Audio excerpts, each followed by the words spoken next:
how does power really function in our society? So one of the main topics that's studied in academic political science is the relation between people's attitudes and public policy.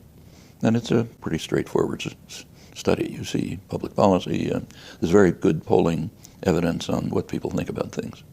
So for example, for about 40 years, a considerable majority of the public has thought that taxes should go up on the rich, taxes go down on the rich.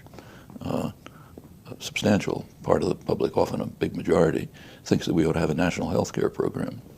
Nothing, impossible. In fact, when the press discusses this, they call it politically impossible, meaning the pharmaceutical companies won't accept it, the insurance companies won't accept it, and so on. So it basically doesn't matter what the public thinks.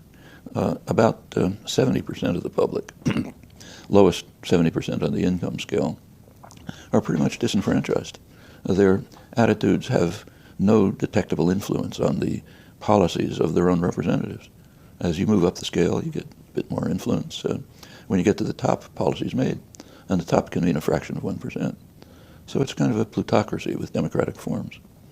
And the elections, I mean, by now it's almost become a joke, but it's always been true that campaign financing plays a very substantial role in not only who's elected, but what the policies are. That goes back 100 years. The great campaign manager 100 years ago, Mark Hanna, was asked once, what are the important things that you have to run a campaign? He said there are three things. First one's money.